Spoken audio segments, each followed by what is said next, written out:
Today we are going to look at Algebra 1's Lesson 1.6, representing functions as rules and tables.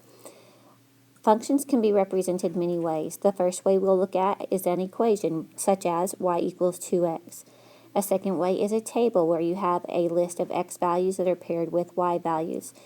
As an example of that, if we take this equation y equals 2x and we substitute 0 in for x, when we plug it in, we have y equals 2 times 0, and 2 times 0 is 0.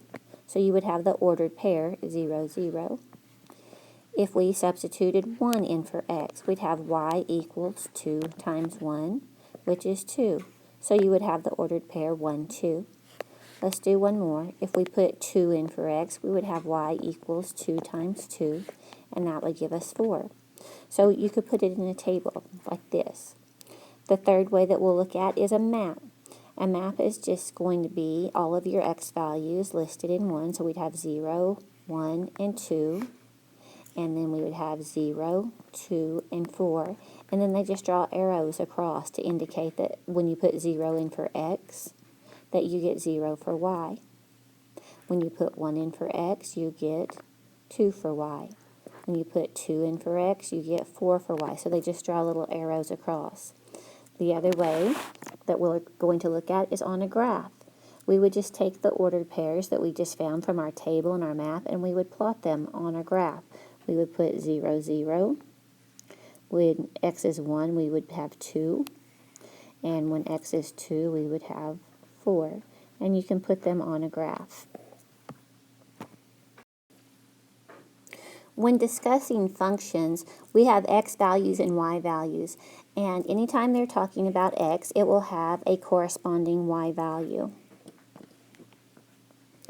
Okay, another name for x value could be an input. We put something in for x. That is the input. Okay, if they talk about the input for x, then it will be paired with something called the output for y. What goes in must come out. So the x value can also be called the input. The y value could be called the output. Okay, the big one that we'll talk about is the domain. The domain is the x value, and it will be paired with a range. Okay, another one is that what they could call the x value the independent variable.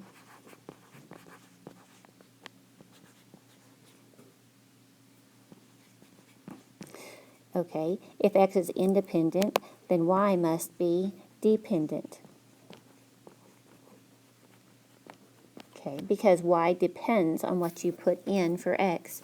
Okay, so all of these are other names that you can use for the x value. An x value may be called the input, the domain, or the independent variable. For y values, it may be called the output, the range, or the dependent variable.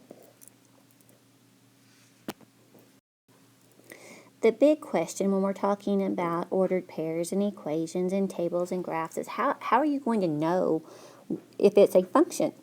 Well, it's very simple. There can be no repeating x values at all whatsoever. So when you're looking at your mapping diagram or your table or whatever it is that you have to look at the x values and see if any x values would be repeated. So in this first mapping diagram, we show that 0 would be paired with 2. Then we show that 0 would be paired with 3. Okay, as soon as you get there, you can see that there are two x values that are the same. You cannot use an x value more than once for it to be a function. Therefore, this is not a function. And we would say, not a function. Why? Because it has repeating x values. When we look at this next table right here, we have our x values and our y values listed. All that we need to concern ourselves with are the x values. And we're going to look at them. None are repeated. All of the x values are different. Therefore, this is all good. This is a function. You may also see a table listed horizontally where they have the x values going from left to right and the y values going from left to right instead of in columns. Again, all we are looking for is the x value. Here we have 3, 6, 9, and 12 as our x values. There are none repeating, Therefore, it's all good. That is a function. Okay, one last time. How do we know if a set of ordered pairs is a function?